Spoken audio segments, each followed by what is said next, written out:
Hey creators, my name is Yash Bora and I'm the host of the Bigger Picture podcast. Picture yourself buying Ray-Ban sunglasses for a fake Florentine guy named Salvino D'Armati in the 13th century. Sounds weird, right? In episode 2 of the Bigger Picture, I sit down with a friend of mine who uses Salvino D'Armati as a pseudonym. He's the co-founder of the Nouns Vision Noggles, a luxury sunglasses business built to spread the Nouns NFT mission. In this conversation, we go in depth to understanding how to start an on-chain business, the importance of the Nouns NFT project, the future of intellectual property rights, and the untapped potential of fan fiction. I hope you enjoy the conversation as much as I did. Always open to hearing feedback and excited to hear your thoughts. Salvino, thank you for joining the Bigger Picture. This is your second recording and super excited to have you on. Yeah, thanks for having me. I'm excited to be a part of it. So this one's definitely interesting because I think out of my guest wish list that I made for my first 10 guests, you were the only one that uses a pseudonym, and pretty much your entire identity no one knows about except a few close friends. So I think there's a ton of things that I just want to touch on that you've been working on with Salvino and Nouns Vision and sort of what you've been up to in the crypto space.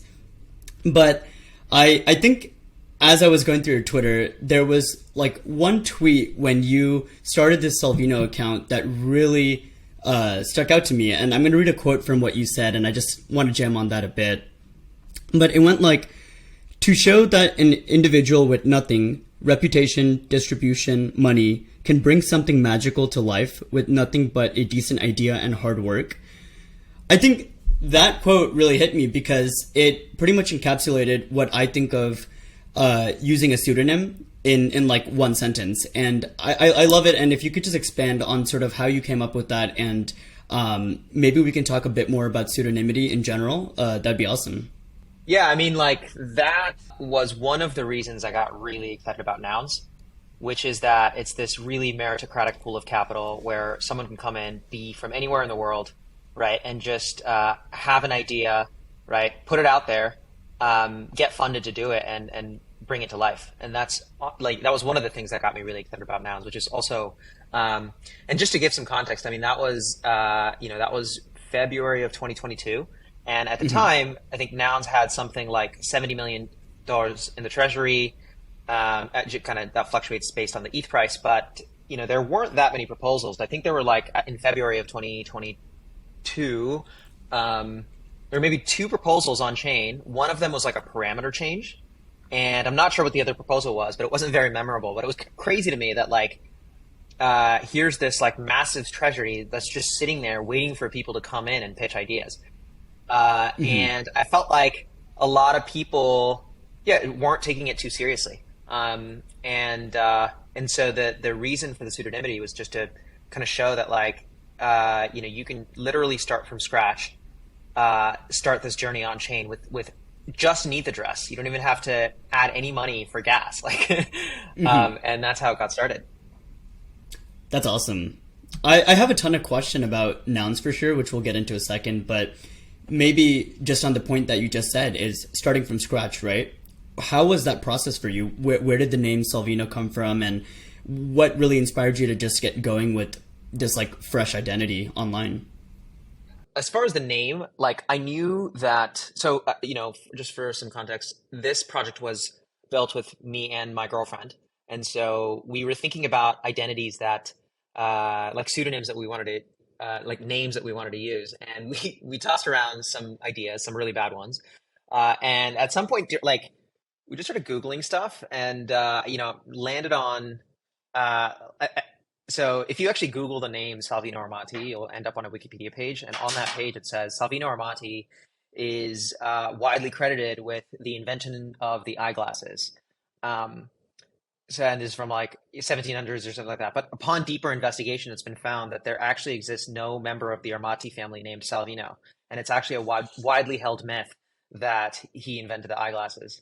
And so came across that fun little fact, and I was like, oh, that's perfect. It's exactly what we need. That's awesome, and I love it because I think it's Salvino, and your girlfriend's identity is Signora. Is that how you say it? Senora, yeah. Oh, okay. It's Salvino and Senora. That's so awesome, and such a fun couples project, I guess, just to start fresh and do something random like that. Yeah, I mean, we've wanted to do a project for a long time. We've like tossed around different ideas. In 2021, like actively participated in a lot of the PFP sort of boom and bust cycle, along with you. In our chats. I don't know, it just has like this instinct. I mean, it's like participated in previous crypto cycles, and usually, participated in the 2013 boom and bust cycle, the 2017 boom and bust cycle, and every single time, right? There's a bunch of froth, a lot of bullshit, but usually something special kind of emerges from that cycle. And it's really non-obvious going into it, like what it will be. Like in 2013, it was Ethereum that came out, right? Like as this trust minimized compute layer that ended up being really important. In 2017 and 18, of course, there's a lot of ICOs, a lot of noise. 99% of it is bullshit. But of course, we've got like DeFi as the category that like really mattered, that sort of found PMF, right? And so in this past NFT cycle, I've just been thinking about like what might come out. And it's not totally clear yet, but like PFPs like are very interesting because it clearly found PMF. Like there's both, there's economic alignment and there's this like sense of identity, right? Like, I mean, I have friends, actually a specific friend of mine comes to mind. He has a Bored Ape. It's probably like 70% of his net worth. He can't bring himself to sell it, even though it's such a substantial portion of it is net worth, right? It's just like, that's insane, right? Like if you have that much emotional attachment to like a token is just mind boggling. So just thinking a lot about PFPs in general and, came across the initial Nouns auction, didn't really think much of it. This was like, I think it was August in 2021. I was like, kind of brushed it off as like froth.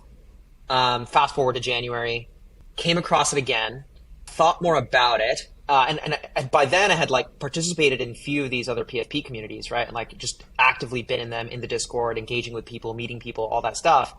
And Nouns is just very different, right? Like Nouns, instead of an upfront sale where the money goes to a team, it was like a daily auction that is then managed by the treasury, right?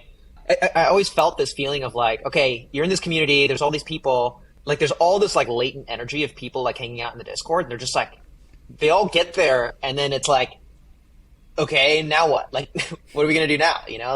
Whereas with Nouns, it's like, okay, here's this treasury, we can allocate it together, and there's stuff to do, right? And I think that's struck me about it. But and eventually, like, the flywheel of Nouns itself kicked in, or it made sense. Like, there's like the daily auction, which then creates the treasury. The treasury is then allocated by the holders, which then create products and services, which then hopefully increase daily auction sales, and then that flywheel kind of feeds back onto itself. And once that clicked, I got totally nerd sniped and couldn't stop thinking about it. I love that, and I totally agree, because I think with normal PFP projects that I've been part of, you get to the Discord, and I would say like the first 2 to 3 weeks, maybe even 2 months on a good project, there's just so much hype in the Discord. Everyone's talking, everyone's bullish, and then eventually, people just have to get back to their jobs and back to their day-to-day and not spend that much time in the Discord. And there's like this forced community manager, which is, they just keep on trying to spam, I guess. Not spam, they're trying their best to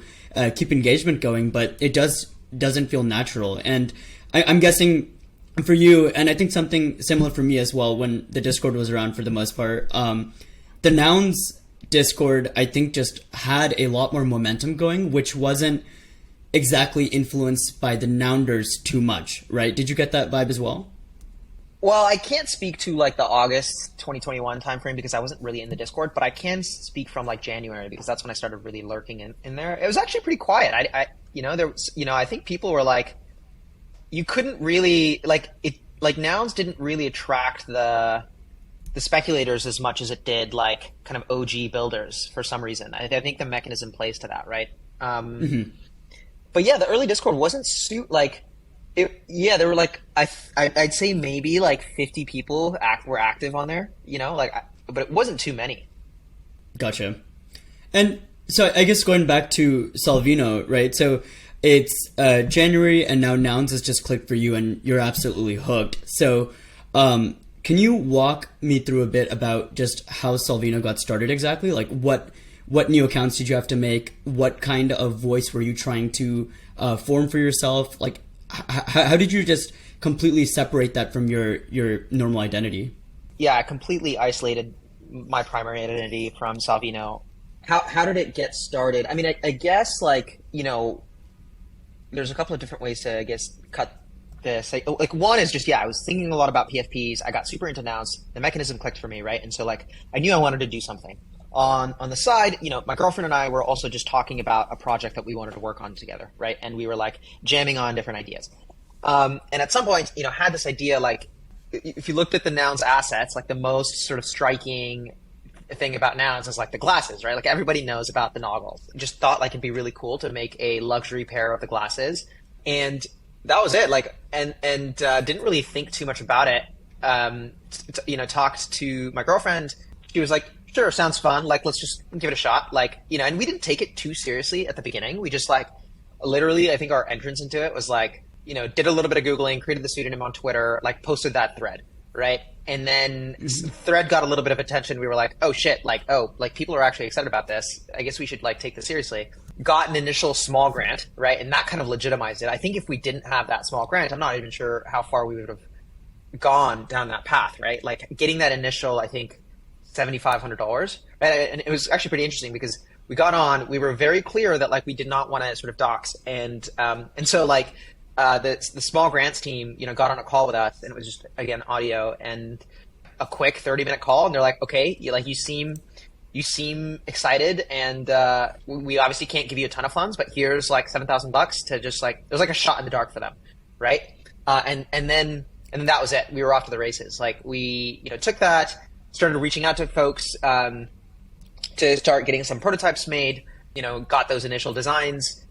Yeah, got those initial, I think for like the next 3 weeks, we just did like a consistent, like, okay, every couple of days we were posting updates in the Discord, updates on Twitter to kind of show progress and build that momentum.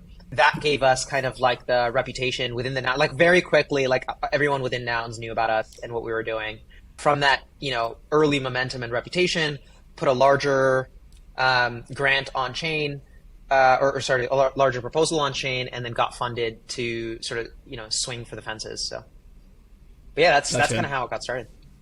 That's so cool. And I love that you said that you just sort of put an idea out there for fun, and all of a sudden you got this engagement, and that's what got you hooked. Because I've noticed that definitely before on Twitter is at times, like, the threads that I'm just, like, writing that really I was just doing for fun because I learned something, they're the ones that all of a sudden catch the most attention, and I'm like, whoa, like, did I, like, discover something that I didn't even know I was onto? So I love that. And it seems like the Nouns, I guess the grants committee, they enjoyed what you were trying to do. Did you have to give them, like, a business proposal, or, like, how did that even work? Was it just that call? It was a very, very basic proposal. Like, I just, like, wrote a Notion doc with sort of our general plan. It was an easy bet for them because I think we were like, we weren't faking it. We were actually, like, very genuinely excited about Nouns as a mechanism and as, like, a sort of this tool for coordination, right? It's like, it's kind of this new institution. It had all these like kind of thoughts that, like, came together, and yeah, it's hard to fake that. I get that. It's like only a certain amount of people would go to the extent of trying to, like, come up with these threads or, like, drafts of, like, how the glasses are going to look like and all of that without, you know, not wanting to take it seriously. So that makes sense. And I guess without giving up too much of your real identity, did you have any background in selling luxury goods? Like, it seems like that was just a fresh idea that came to your head, but was there anything that you had done before that helped you out with the process? Not directly, no. Like, I mean, my background is that I'm a software engineer by trade. And so typically just, like, you know, designing software and then, you know, implementing it and shipping it, right? Like, that's what I'm used to.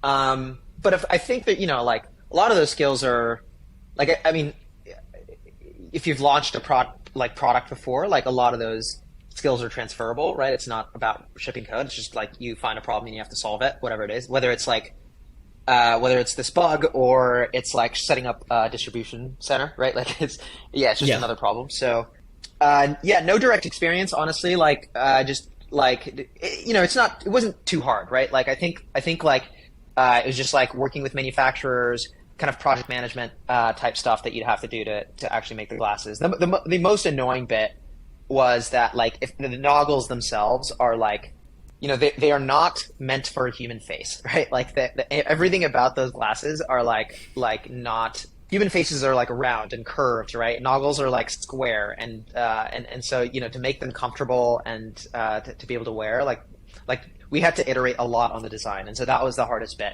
But as far as like operationally, right? Like we worked with a couple of different manufacturers because we did a lot of custom stuff as a result of the design of the noggles, right? Like there's like the two-tone glasses like the lenses themselves. There's like the acetate, right? And we tried to use the best quality stuff for everything. And so we got like Masakeli acetate from Italy. We got the lenses from China. We got the packaging from Dubai. We got the box and the leather case plus like the paper all from different places that all got like shipped to one spot. There was assembly and all that stuff. So it was mostly a project management challenge. There were lots of delays. My original goal was which was really ambitious knowing what I know now, is I think we were like, oh yeah, we can ship this in like 2 months, and I think it ended up taking, let's see, from February, I think we started shipping June 15th. So. Wow. Okay. I mean, to be fair though, considering that you had no background in like actually building these goods and like setting up distribution, I think that's crazy that in about 4 months with a completely anonymous identity, you were able to do that. And to give you some more credit here, just managing even all of these different parts of the glasses from coming in from all over the world, I think there is just like a lot more skill to that than you're giving yourself credit for. So it really is just insane. And yeah, I mean the worst bit of it, the worst aspect of it was just like the delays on the timeline, right? And we did a lot of things to accelerate that timeline to try to ship it as fast as we could. Like, when we were making, prototypes, we'd have to see them in person, right? So like that meant, okay, like we'd get a new design. They'd be like, it's going to take us 3 weeks to make a prototype and ship it out to you, and shipping is going to take this much time, right? It takes like 10 days to arrive. And so instead of like that, we'd be like, okay, like make like 15 different variations of the same glasses, pay them more to do that, because normally they don't do that, right? Normally they make like maybe 1 or 2 different variations, but we literally paid more to get multiple variations made. And then we would like overnight it. Right. And like pay for the most expensive shipping and stuff to try to like accelerate. I think like, we were, I think most sort of early stage, like I guess fashion brands probably wouldn't have a lot of those affordances, right? With capital, right? Especially if you're just getting something off the ground. But yeah, we were able to like, pay more money to sort of accelerate that timeline. Yeah. And I'm guessing that mentality really just came from the grant money, right? Knowing that the project gave it to you and you just got to make it like the best possible quality.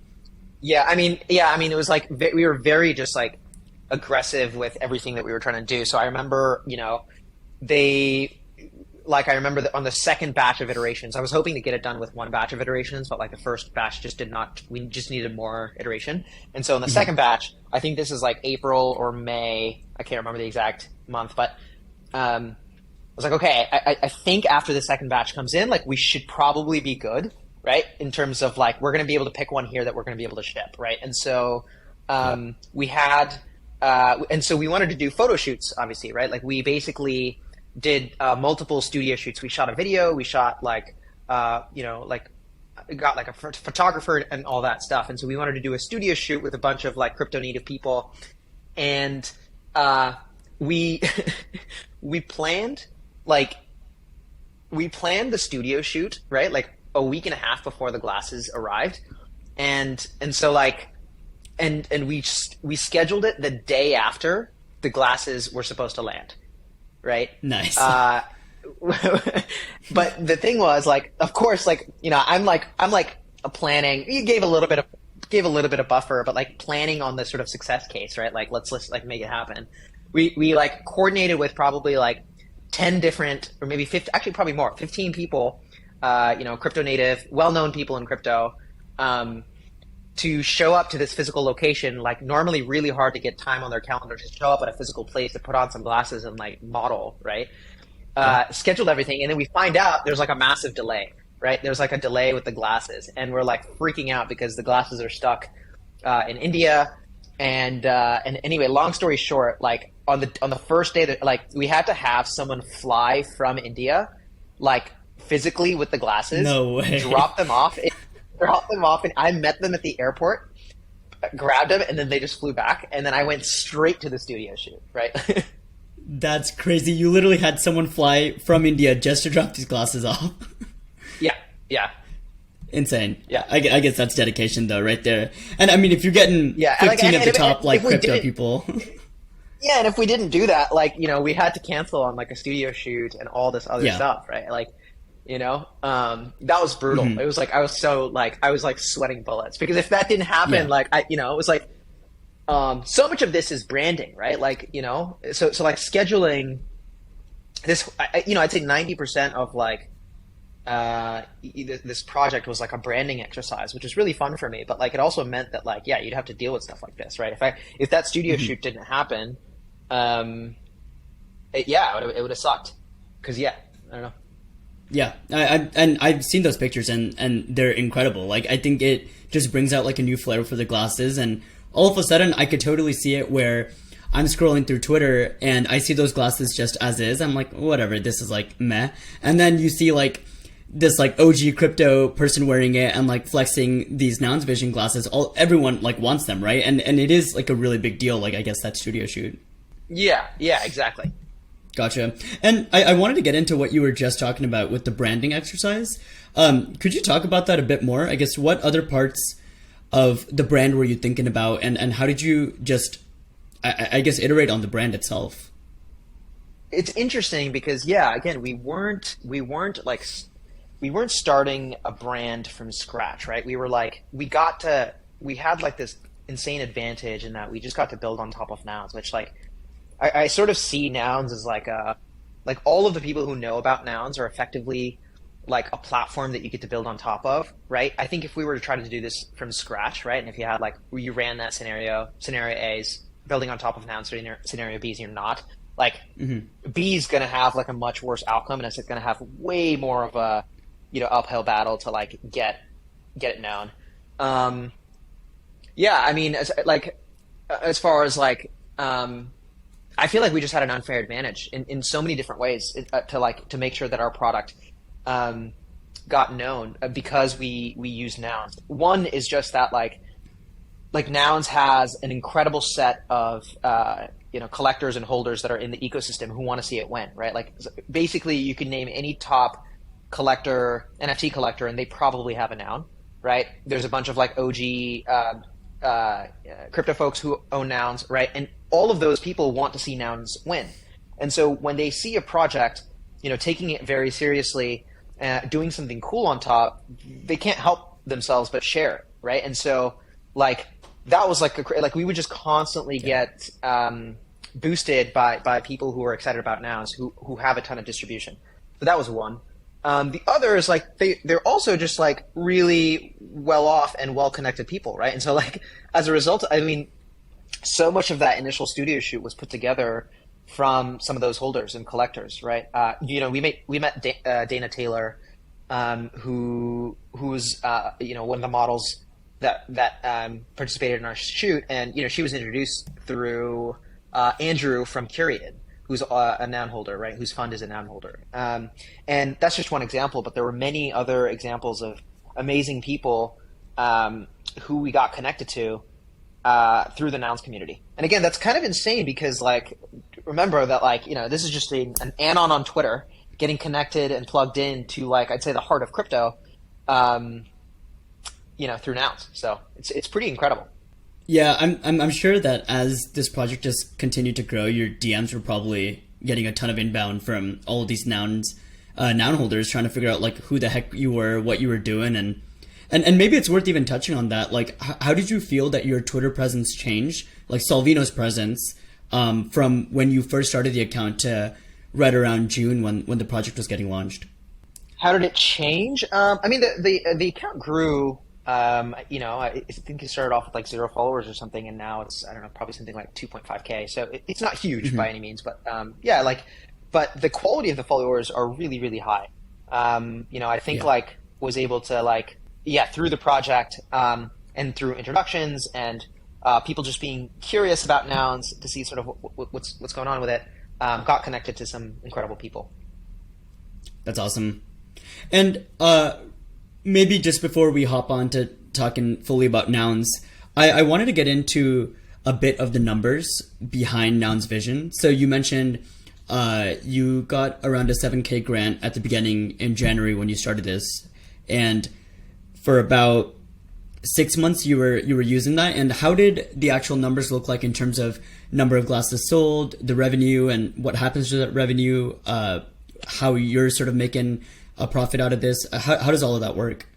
Like, Nouns is pretty interesting because it's basically non-dilutive capital. The value accrual for Nouns is through attention that your project generates. That's like the most insane deal ever if you think about it. Like, show me where else you can get non-dilutive capital. I think that's probably like exclusively only in crypto, right? Where it's just like grant funding. Maybe in academia, I guess there's probably a good amount of grant funding. Yeah, and so our first grant was something like $7,000 or $7,500 or something like that. I can't remember exactly what it is. And then our second grant, I want to say, was like 100 ETH. Oh wow, and huge jump right there, right? Yeah. And so, but in that, what we did was we actually gave the Nouns treasury an allocation of, it wasn't like a sale or like a, it wasn't, but like we gave them basically 500 units of the Nouns token, like unredeemed, basically glasses, right? Which is cool because, after the fact, right? Like Nouns now has like in their treasury, like a physical inventory of glasses, which is stored in New York, and they can redeem and use however they want. And they've given 3 different teams, like 50 units each. I think NARS, the esports team, and one other, I can't remember the last one. But basically they manage this physical inventory entirely on chain. There was like a proposal to like make this happen, and everyone voted on it, and it passed, right? And so that's pretty cool. And and the rest of the funds obviously used for all of the crazy stuff that I described earlier, right? Like the studio shoot, the video, getting a bunch of prototypes made, paying for the contracts, and all that stuff. So as far as like numbers themselves, I think we sold 1,200 units or something like that. We also used some of the grant funding to do an airdrop for Noun holders, which was actually we did that sort of as a surprise. One of the reasons people love like Azukis, Bored Apes, right? It's like the airdrops that you get, right? Like they're like really fucking cool. That doesn't happen as much with decentralized, or you would think it doesn't happen with decentralized teams, right? And so just wanted to be like, no, this could happen with like a entirely emergent community as well. And so we basically airdropped, I think, 200 units to the first 200 Nouns. So gave them all disco units, and then left the remaining. We did 500 total. We left the rest up for sale for Noun holders, just Noun holders. So the disco noggles are only available for Noun holders. I love that strategy because it's also probably the first 200 Noun holders that are the most prolific on Twitter, and especially like the OG crypto folks. So them flexing those glasses is just an automatic win at that point. Yeah. Very cool. And yeah, you it was mentioned super fun. I mean, we made like a really cool video and stuff as well for that drop. Was that you who made it, or you guys found like a video maker? Producer? Yeah, we found like a videographer, like sort of organized it logistically, rented out a studio, went in, did all the sort of stuff you'd need to do. Funny sort of side story there is like we tried to make a video for the first drop as well, and ended up spending so much money. I think it was something like $25K for a video. No way. To get like this in an attempt to make a video for the original noggles, right, like the two-tone ones, and it just flopped big time. We didn't even release it. Like we had like a staff of like, Senor and I went to this Brooklyn studio. We had like a full staff. There's like 20 people. People are like, we had like director seats, like all the stuff. Like went through like a trusted source, got a referral, did a full day shoot. It was crazy. There was some like mismanagement there. We come back, like they send a video, like it's much later than the promised date. We get it. It sucked. It was like so bad. And so we're like, all right, this is just going to zero. We're not going to release this.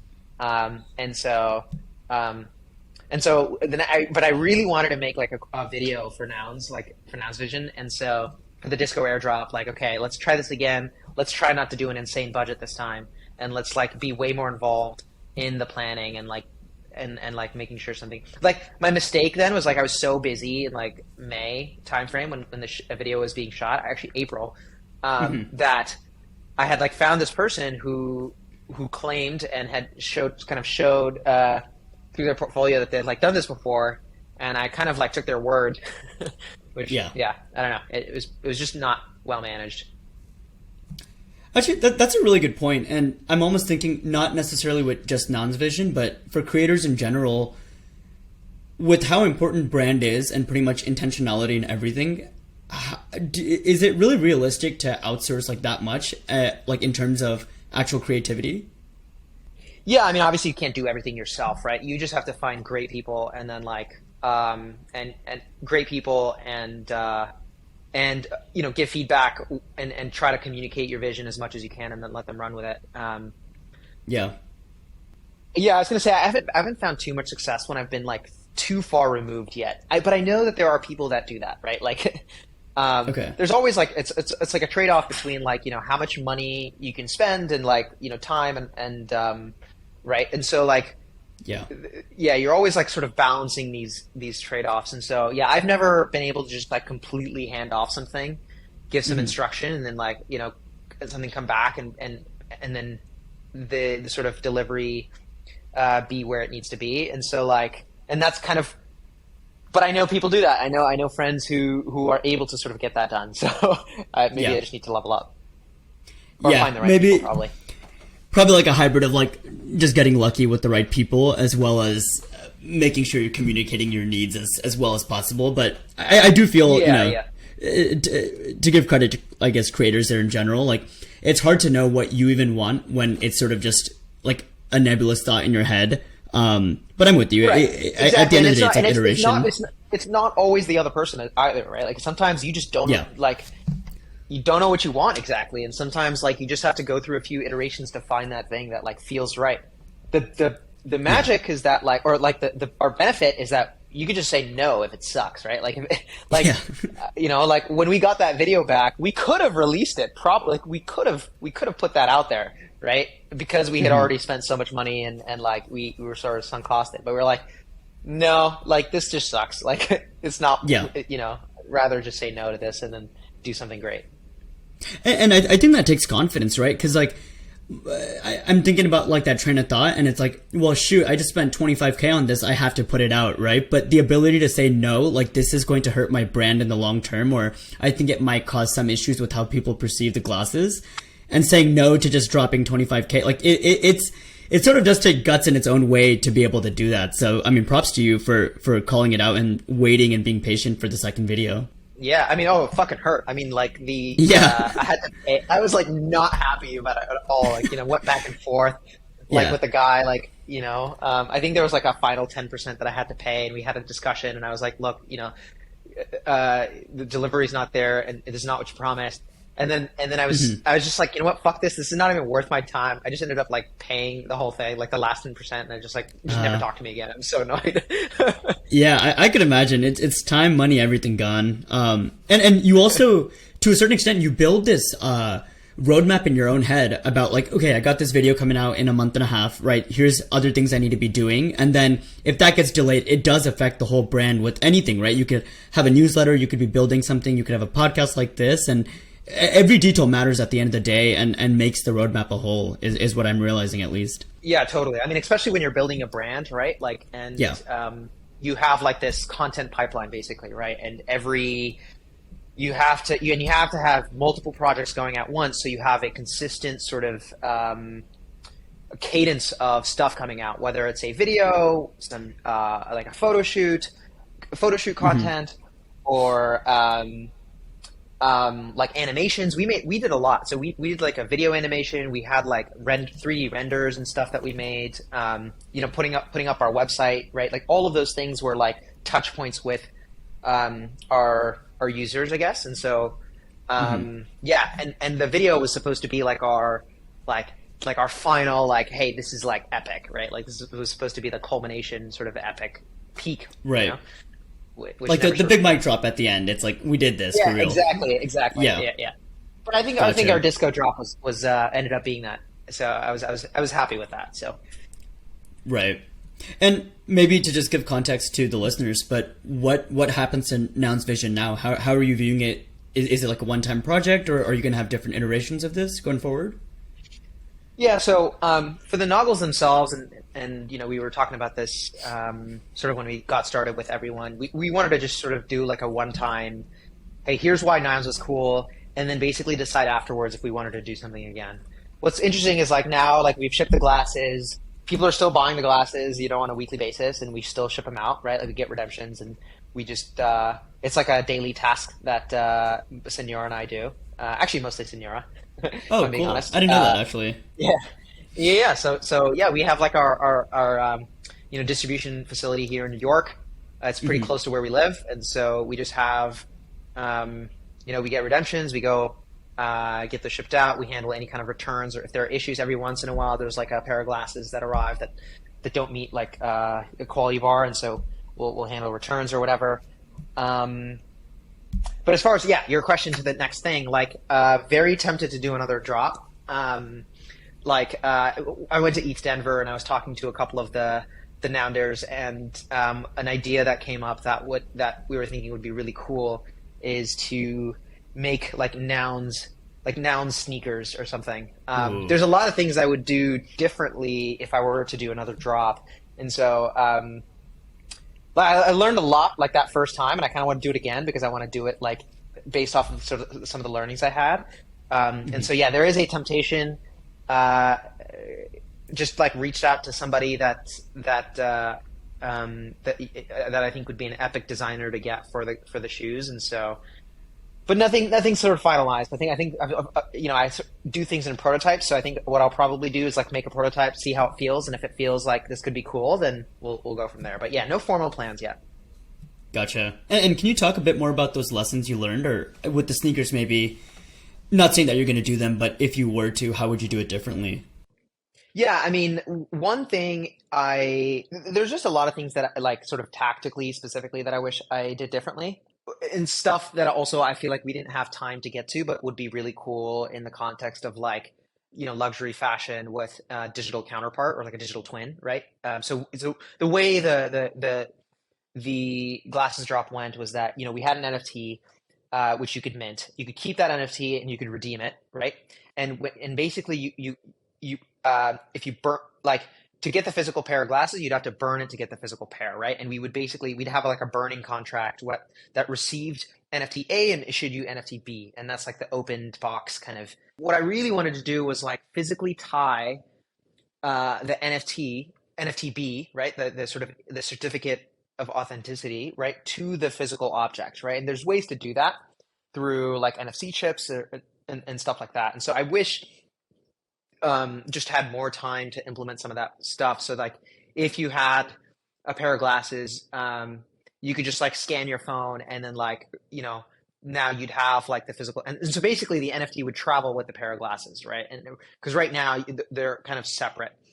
That's something I wish I did differently.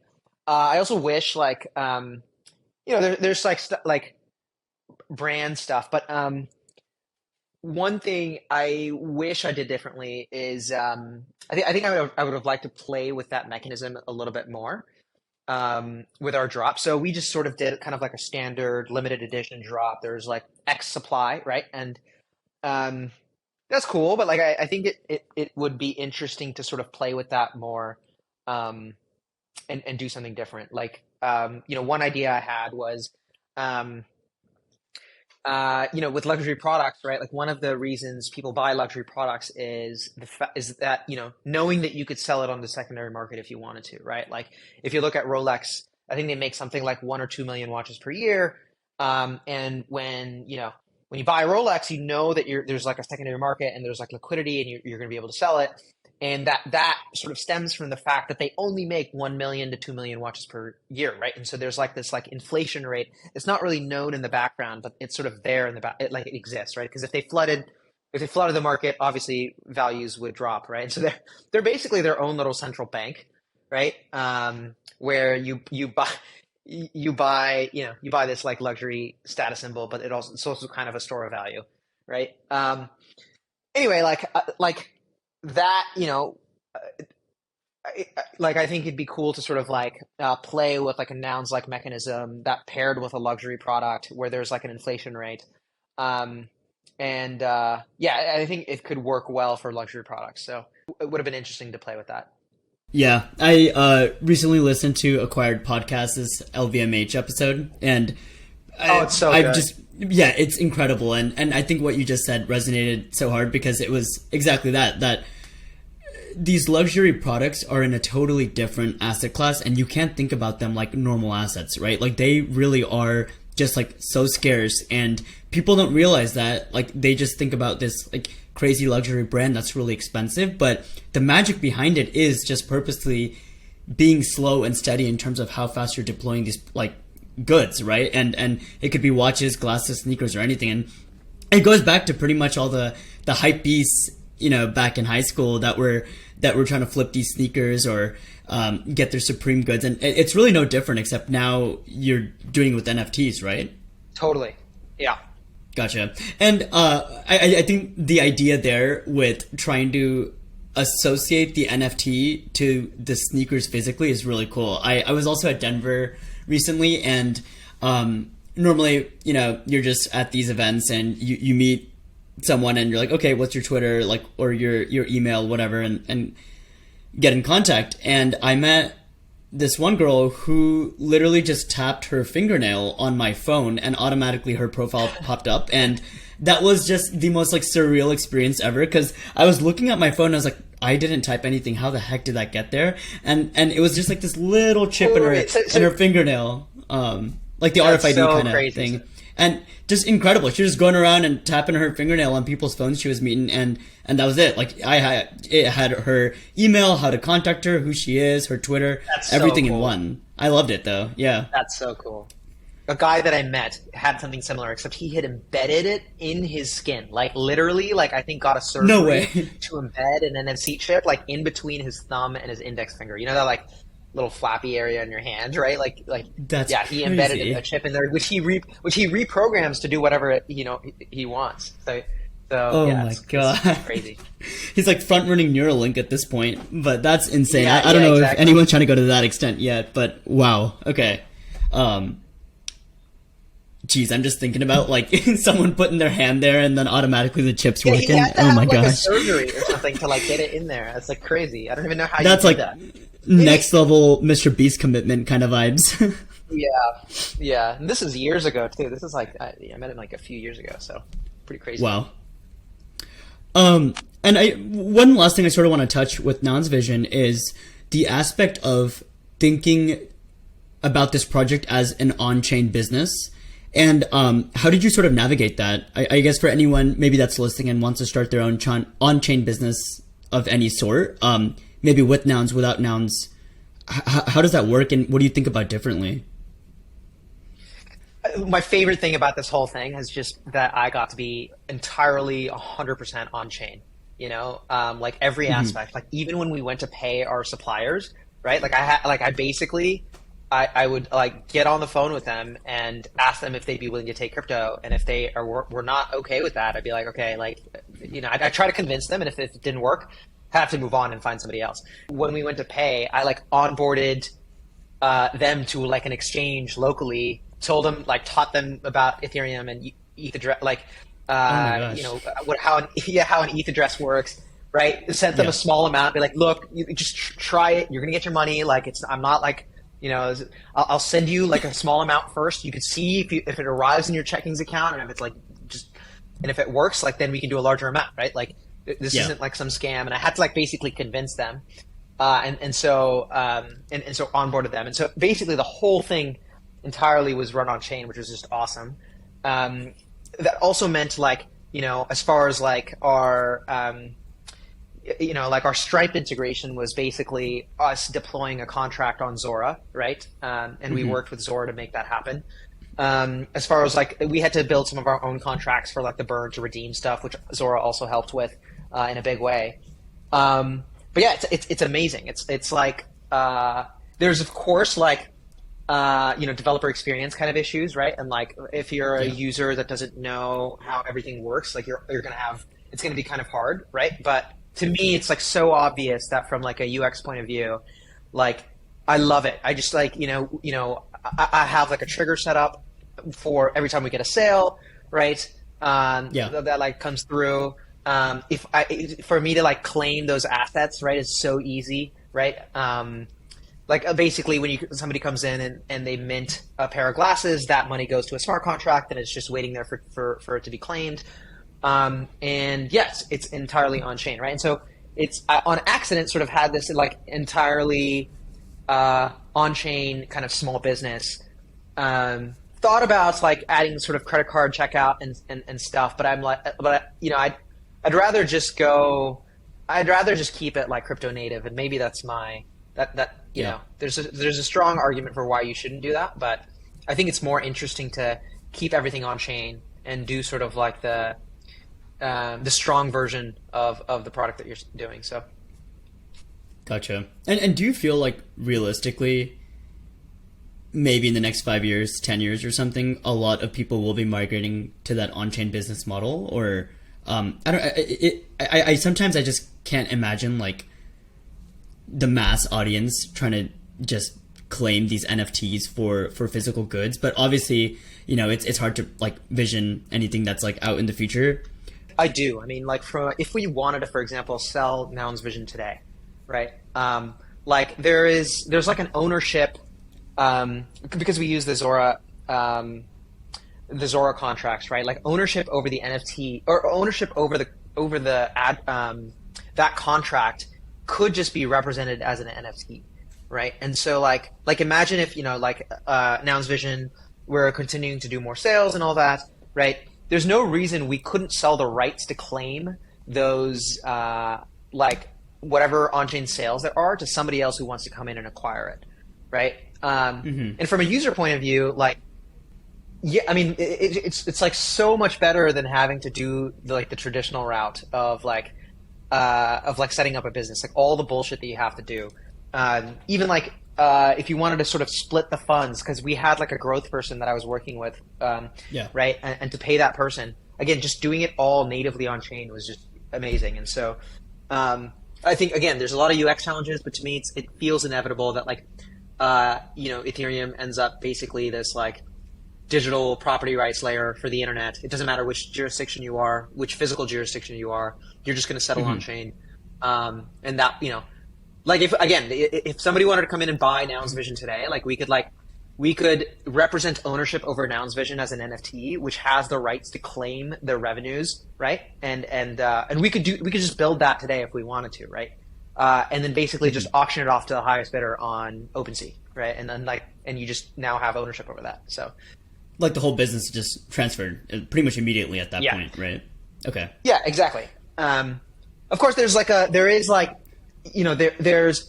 the obvious counter argument. There's like, well, you have this like physical business. There's like a physical distribution center in New York. There's also like you have this website, right?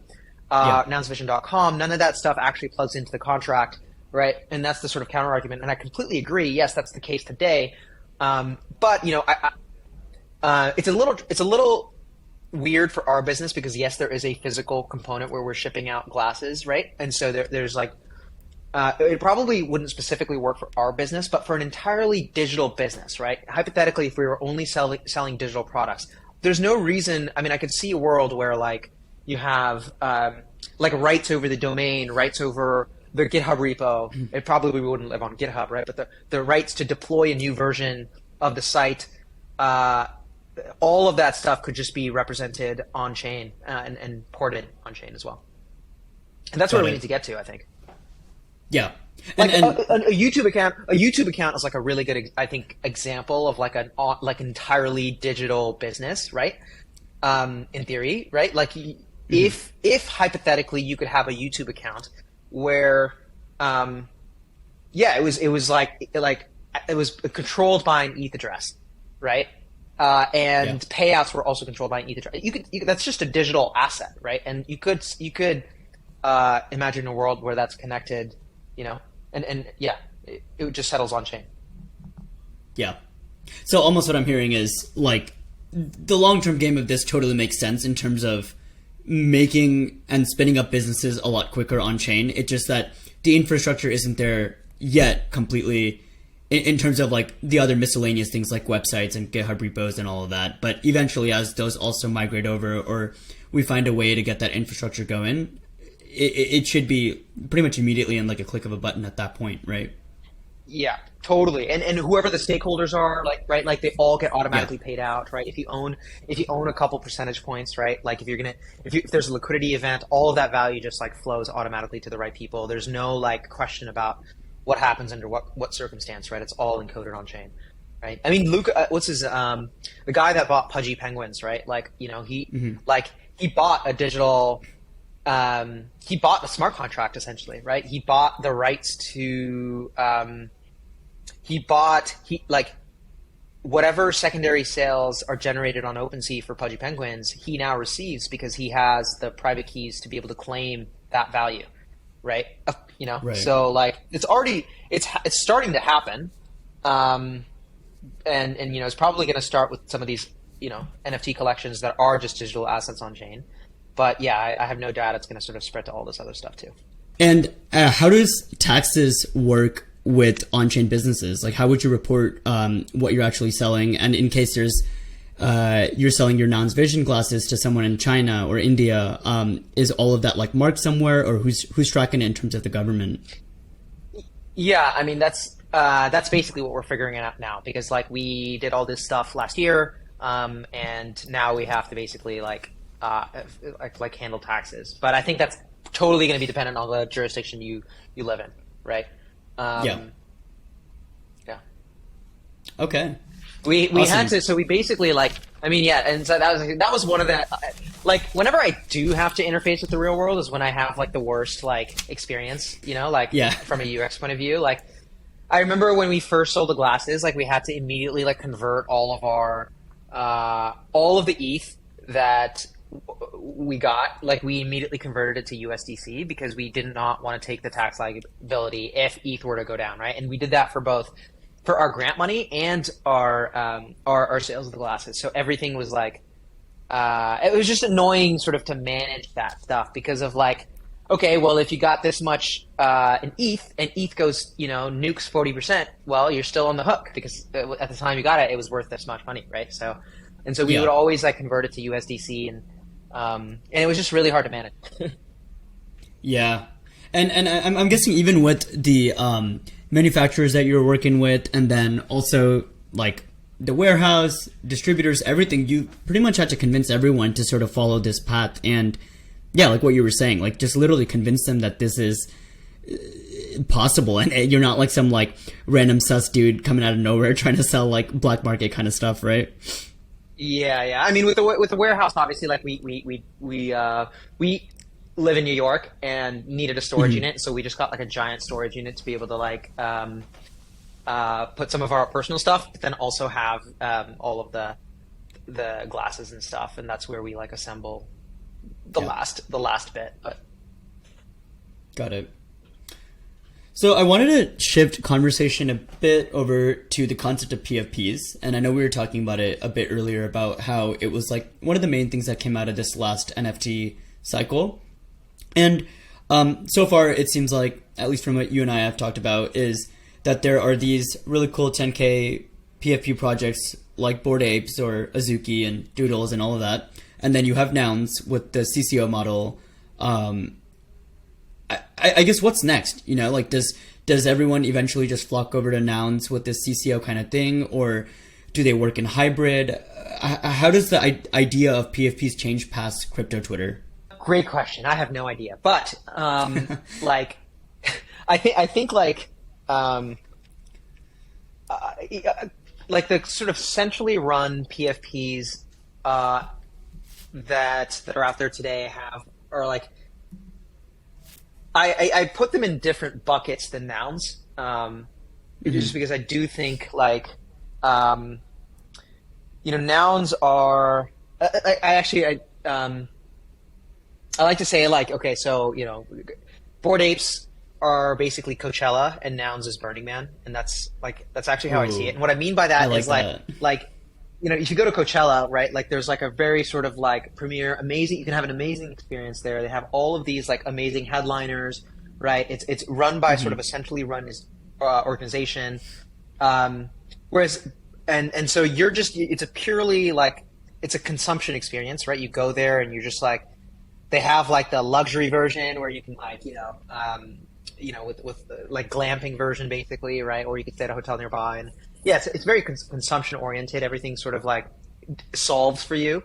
Whereas with Burning Man, it's not like that at all, right? Like Burning Man is like, there's like I think there's like a foundation that like does some very, very, very basic stuff, right? Like I think they like put porta potties, make sure that the playa stays clean, and then that's basically it.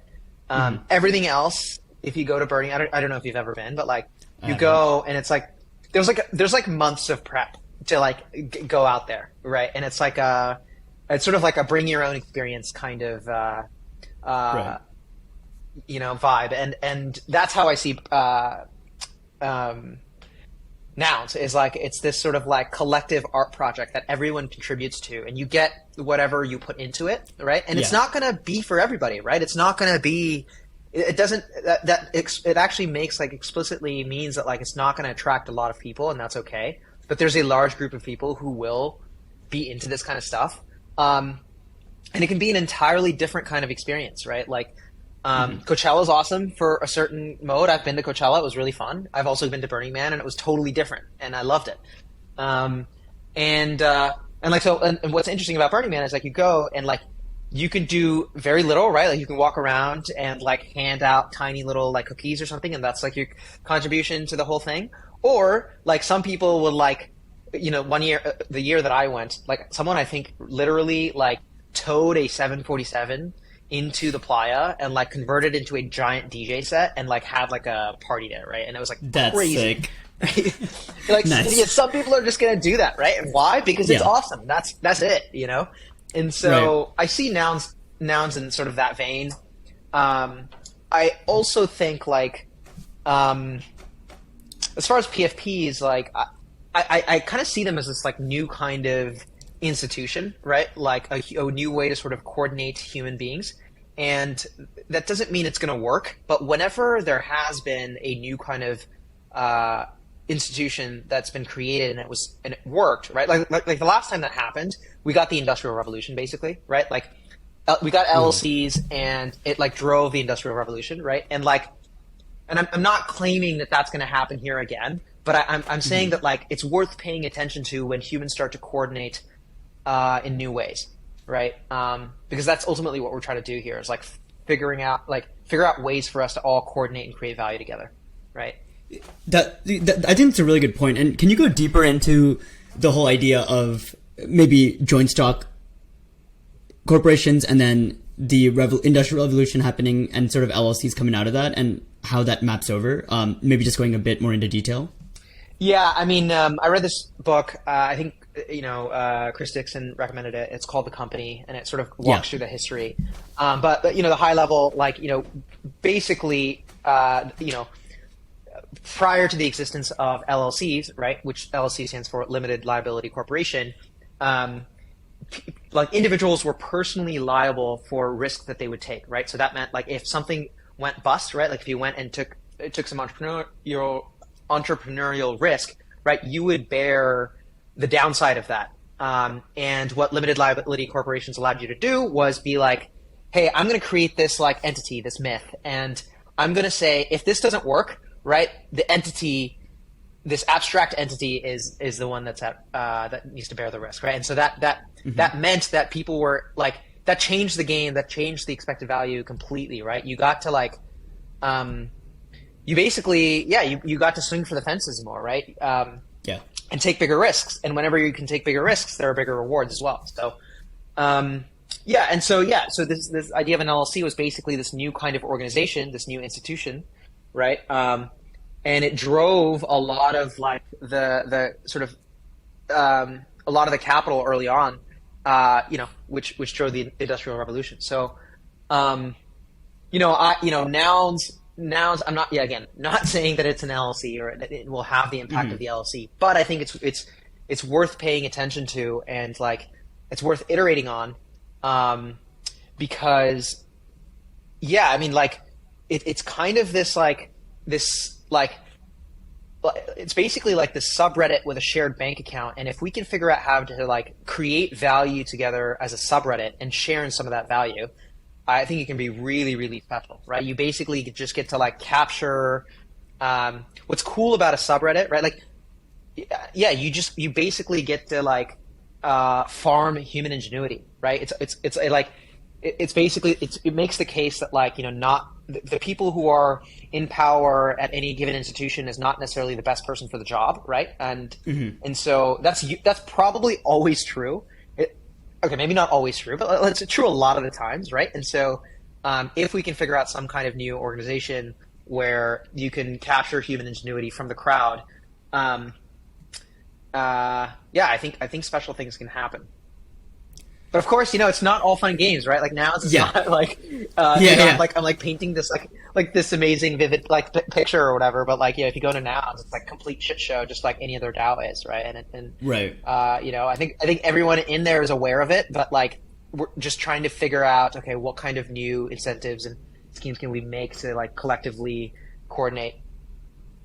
Yeah, and I think there is like an obvious counter there as well that. I like the subreddit example, but in a subreddit, there are just a ton of bad actors or people that are just trying to be degenerate and, maybe bringing the whole point of the subreddit down. And that sort of conveys over into Nouns as well, right? For every like 5 really committed and valuable Nouns members, you're going to get one that just like is, I don't know, messing up the whole vibe, right? Oh, totally. And, there'll be grifters, there's scammers, there's like people who, well-intentioned people who like, try to do something, but then completely flop because, they're just not great operators or whatever, right? Like that's going to happen. Yeah. But so yeah, how do you maintain quality then? I think like milestone-based stuff typically does, really well, right? Like we had to sort of, we did sort of 2 batches,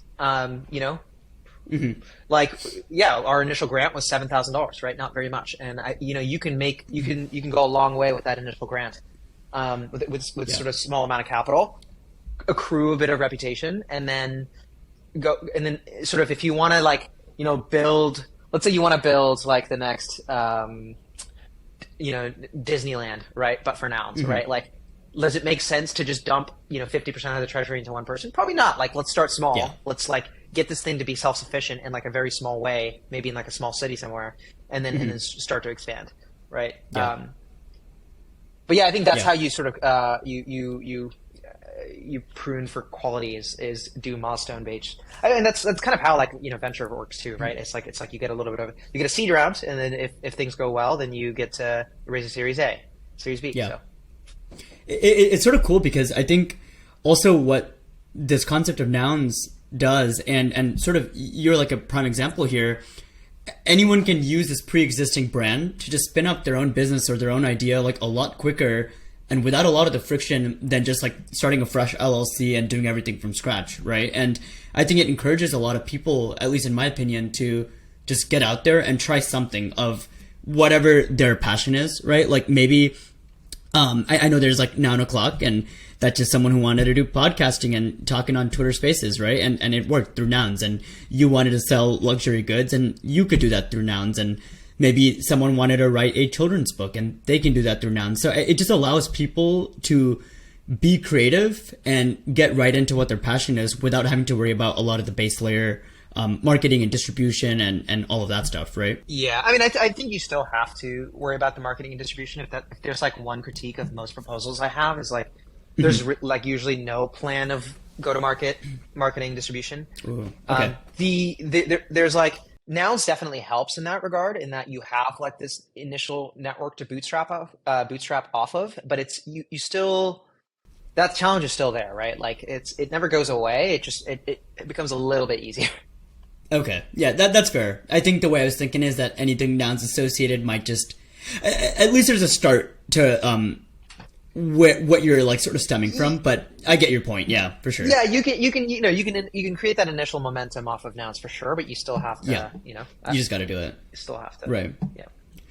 So if if Nouns is the equivalent of CryptoPunks, right? Then what's like the Bored Ape in CCO, or what is like the next Doodles or Azuki in CCO? That's a great question. I don't know, man. I haven't. So I know, like, Zora built Nouns Builder, which allows for other people to come in and create their own Nouns fork and manage this like bootstrap community. There's been a few people who've like launched a new Nouns fork, I guess, doing different things. There's like, I think, one for the Farcaster community where people will fund builders who are building on top of Farcaster. There's what's another one? I think this one's called like Black Hand or something like that. I'm not sure exactly. Oh, it's a gaming. I think it was a gaming Nouns fork. Yeah, there's a few. I'm actually. There's also Lil Nouns, but I'd say Lil Nouns is just sort of like the easy. It's like this. It's for people who want exposure to Nouns to get. Yeah, it's for like folks like me that don't have 30 or 50 ready to bid for a whole noun. Exactly. Yeah, so you get, exactly. You buy Lil Noun. Yeah. So there have been a few successful-ish noun forks, but I haven't seen too much yet. Another temptation of mine is to build a nouns fork, but Ooh. What would that be like? So I think like the nouns mechanism is awesome, and I think but like the design space for the mechanism and like the PFPs in general are way more. Yeah, it's just way bigger, right? Like we could do so many more interesting things. I think the nouns mechanism works really well for what nouns is, but yeah, I feel like you could just play with that more. I do think it's interesting though, like because existing like centralized PFPs have this problem now where like they were all relying on secondary sales, and overnight they just sort of dropped to zero, or I don't know what it is now. It's maybe 0.5% or whatever it is, right? Like, but basically like a bulk. I mean, I think Bored Ape Yacht Club made something like. Actually, I don't know if this is true, but I think it was like $100 million on secondary sales in 2022, right? Like, I wonder what that's going to look like going forward, right? Like, they every single PFP collection now has a revenue problem, right? And whereas Nouns doesn't have that. Nouns makes $70,000 a day or something like that. I don't know what it is, but something stupid. And so like. In a world where royalties go to zero, it seems unlikely that the old models of PFPs work, right? And so, I think you have to play with the mechanism to do something more interesting. Yeah. And by more interesting, I just mean align incentives align the incentives of the holders with the people who are running it, right? Right. So. I think it's crazy that every day, even in this like deep bear market after Luna and after FTX and all of this, that somehow Nouns bids are still just crazy high. Like, I go every now and then just to see if I can like cop something quick. And I really can. Like everything is just still expensive in those bids and people are actively bidding. And it surprises me. I think that is something that I would have predicted that. I remember thinking this to myself when Nouns launched, like, and even after that, maybe up until the first 100 nouns, that I'm just going to wait till the bear market to get this for super cheap, like under 10 ETH. And I haven't gotten that opportunity, or maybe there's been like one or two cases, but So no, I don't think so. I mean, not that low. crazy. I think the lowest has been like 22 ETH or something like that, which is still quite a bit, I'd say, right? And it's not bad for a PFP that does not have a centralized team running it, right? Like that's kind of insane. Insanely good. Yeah. And it's actually like, that's the other thing is like I've participated in other DAOs, right? Like, Nouns is like actually quite centralized, or sorry, decentralized. The exact opposite. Yeah. Nouns is actually decentralized, right? And the Nounders are very good about like enabling the community to do interesting things, right? And I think like their leadership style is pretty counterintuitive for most people. Like I think a lot of people get annoyed by the fact that they're not quote unquote as involved. But I think that that's a good thing. Like it actually sort of creates this, for lack of a better word, a vacuum for other leaders to emerge and then start to lead, right, for Nouns, and that's how it should be. And actually that, I know personally, like the Nounders are actually doing a lot in the background to make sure that like they do, like they get involved at the earliest stages of a project to like encourage, get that initial encouragement, right? Get them connected with the right people, and then like push them, right? Give them that initial push, and they just they take their hands off and kind of see what happens, right? Which I think is like the right amount, right? So I don't know. I think it's a very counterintuitive thing that they're building, that they're trying to build, and probably get a little too much hate for it. Yeah, oh, for sure. And I think that's the coolest part about it is them being hands off for the most part allows it's like this like survival of the fittest thing, but like allows like the people that want to be involved in the community and then want to lead. Everyone in the community has to vote for that if they care, and it gets smaller and smaller, I guess, on each level of like involvement. But at the end of the day, the people that are still sort of standing in the Nouns community, they are there because they wanted to be there. They didn't apply or they didn't, get forced by anyone or get hired. They're just there. In an alternate world, right? Like the Nounders are like way more active in terms of like the discourse and, they're like campaigning or like, they're also like asking for votes or whatever. Yeah. That would be really bad. Like, right. Like, if they were de facto leaders, right, then that space wouldn't exist for others. For others to come in and manage and help, I guess, shepherd the treasury, right? There's like Noun 12, who's now accrued a good amount of voting power, who is just another early Noun who bought into the vision and now is like a voice in the ecosystem. There's Noun 40, who's gotten a lot of votes, I think, like delegates, right? These are all Noun holders who maybe have a few Nouns of their own, but like they've like accrued a lot of like votes, delegation power basically, and now like are large voices in the ecosystem. There's Noun 22, there's others, and so like would those people have emerged as leaders in the ecosystem if the Nounders did not create that space? My guess is no. So yeah, and how does Nouns sort of expand, you think, in the next few years outside of the crypto or tech bubble? And I know like there's like a Super Bowl ad and there's a lot of things, but at the end of the day, like most people still don't know what Nouns is, or at least like they can identify the glasses to NFTs or crypto. But what does the roadmap you think look like for that to happen?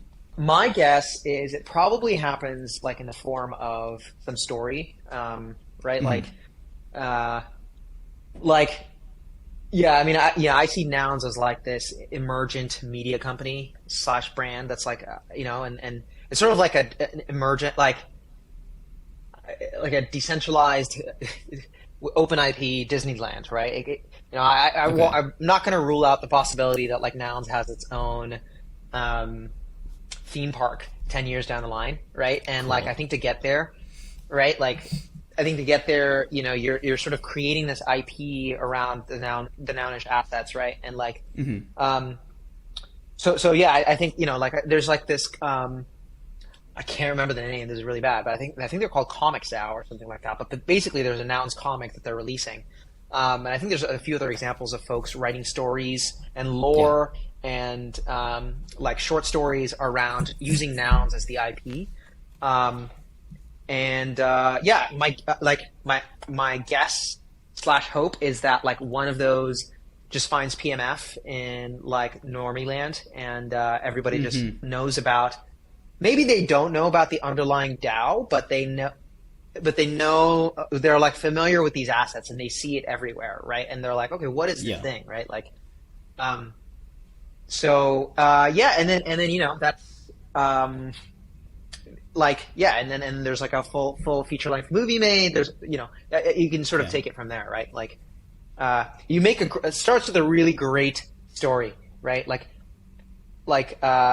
From that story, you can now create like movies and shows and all that stuff. Yeah, and it's almost like thinking about like what's like the Mickey Mouse, right? Of Nouns. Yeah. And what's that like one icon that just absolutely transcends like all ages, all like kinds of people and everything at that point. Right. Yeah, we're looking for Mickey Mouse. That's Yeah. And in terms of comparing Nouns to Disney, which I think is a really good point, by the way, if we want to think about it like a media brand, why do you think Nouns will eventually take over Disney's trajectory? Is that mainly just because anyone can participate, open creativity, like more people involved, or how does that work? Well, I don't know if it'll take over Disney, Yeah, okay. but I do think like, I do subscribe to like open IP being a really important, like I guess ingredient for this, which is that like, I don't know if you've ever seen I don't know what shows you're into or like what sort of universes you're into, but like, um, right, like, do you watch like Harry Potter or like some of the Yeah, like I read all the books, watched the movies. all the books? All right, yeah, I mean, like, Yep. so were you ever into like the fan fiction stuff, like on online? Did you ever, like I follow any of the like?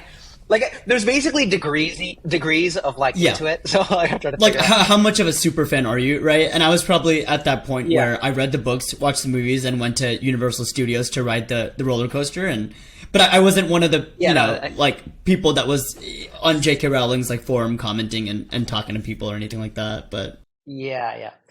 I mean, so there's like I can't remember the name of the site, but there's this like really popular site, where and it's kind of like this underground site where like all of these different universes, right? People would basically write fan fiction, and it's like these sites get a ton of traffic, right? But none of it can be monetized because of like the IP stuff, right? And people like merge and mix in these universes in a very interesting way, right? Like people will write a story of like they'll extend the Harry Potter story, but then merge it in with the vampire one. What's that?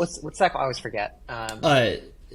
Twilight is that the one you're talking about? Yes, Twilight. Yeah. Right? So, yeah. Yeah. Like people. Yeah. Basically, like there's like people will take these universes and merge them in interesting ways, and you're like your first instinct is like that'll never work, right? Like I mean, Yeah. they're completely unrelated, but like there's just so many clever ways of doing that. I feel like there's this like underground fan fiction sort of latent energy that's just sitting there, that can't be harnessed, right? That people can't build on top of. That within an open IP world, especially in the context of NFTs, that all of that just like creates a ton of value, right? Like especially, I mean, it's like very obvious today, I think, especially in the world of TikTok, music is literally changing. It's being adapted to try to like meme on TikTok. Like it's literally starts there. Designing a song around virality in TikTok. Because when people remix it and do interesting things, that provenance sort of accrues to the original song. People go listen to it. In fact, like I've like listened to podcasts and interviews with some of the top creators, and they all talk about just not trying to take down any of the clips people or like the snippets people on TikTok or on YouTube, right? Because it's just, it all sort of accrues back. That brand value is like super valuable. So. Oh yeah. And I'm forgetting the song, but it reminds me last year Jack Harlow released a song and he had this like one snippet, right, which went viral on TikTok before the song released, and everyone was so excited about this song drop. And of course when the song came out, everyone was disappointed for the most part from what I remember, but point being is that Really? like the song itself was like so perfectly designed, like in terms of marketing, to just go viral with a dance, like the beat was there for a lot of dancers to just figure it out, get it viral on TikTok, and it's insane. Yeah. What that app can do pretty much. No, I was going to say, like, yeah, the fan fiction, like latent energy. Again, like I think it's like I'm not doing a good job of explaining just sort of how much underground sort of super fan energy there is there.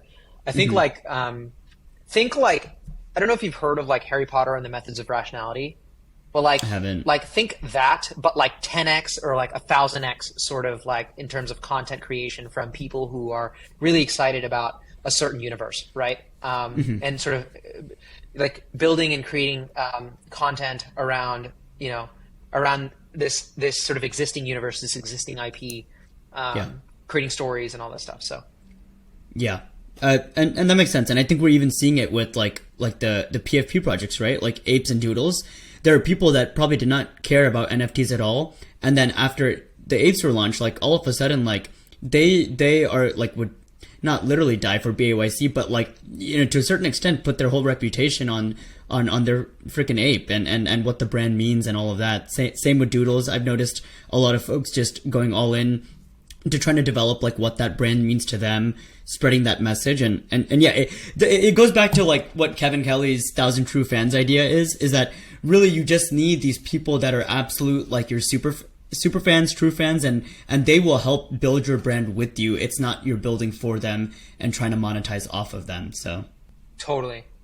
I know we've talked about a bunch of things today, but maybe before we wrap up, I want to make sure that I ask all my guests at the end what they think the bigger picture is going forward. And, it could really be about anything, nouns, NFTs, Web3, or anything you have in general that you've been thinking about for the next decade or so.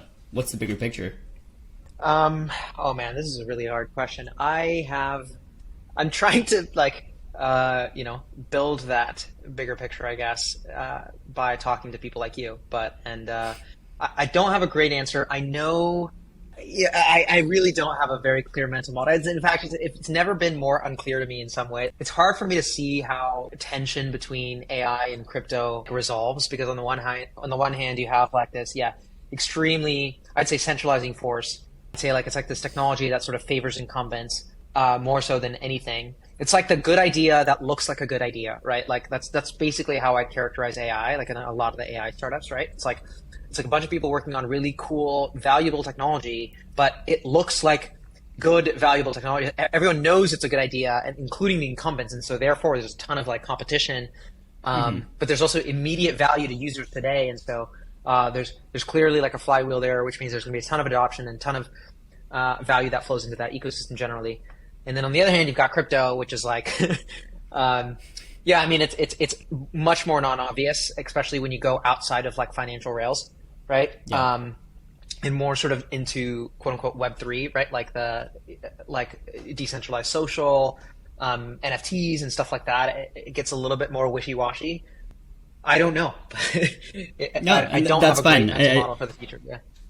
I think it is a good point with the AI and crypto battle. And I mean, we see that like daily, just even on terms of like how tech Twitter has changed. All of a sudden, everyone who was in crypto like last year is now like, going to YC for a new AI startup that they're making. And you're right. Like, who knows, like really the direction of how that plays out in terms of the next bull market, or when does this hype about GPT-4 die, or does it even die off anytime soon? Or I guess what does that play into? I don't think it dies off. I'm sure there's like going to be like a financial cycle, but as far as like there's a huge amount of like valuable businesses to be built in GPT-4, or like using things like ChatGPT and GPT-3 and all that. I just from a competition point of view, right? I think Chris Dixon is the one that, like, again, it talks about this, is like you want to work on ideas that you want to work on good ideas that look like bad ideas, right? Because all of the ideas that are good ideas that look like good ideas, people are working on it, right?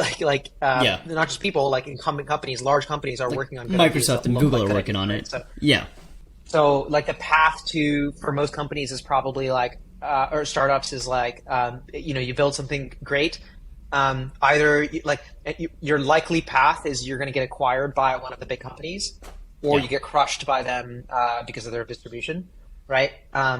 Whereas like in the crypto world, I think there's probably a lot of good ideas that don't look like good ideas for many reasons, and so there's more room for like founders to build like the big companies that do the acquiring.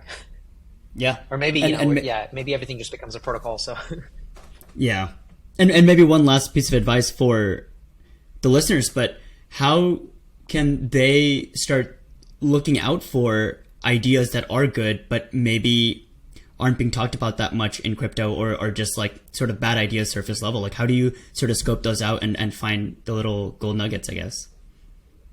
Well, I don't have a great strategy here because that's also what I'm figuring out. But what I do is I just go really deep in things that I find interesting and like go to sort of the frontier, right? And so for me, more recently it was nouns, right? Like just went to the absolute edge of nouns and like sort of like I found like this idea of like a subreddit with a shared bank account really interesting, right? And like nouns is undoubtedly at the forefront of that, and so like just go to the front and then try to push it forward, I guess, and so that way you have like a very good mental model of what's happening there. I guess that's what I'd say. That's awesome. Well, thank you so much for joining, Salvino. This was a super awesome episode, and I'm excited to see if the sneakers, if they come out, or whatever next luxury product you're putting out there. But I'm hyped to see what happens with Nouns Vision. Yeah, man. Thank you for having me. This was fun. Alrighty.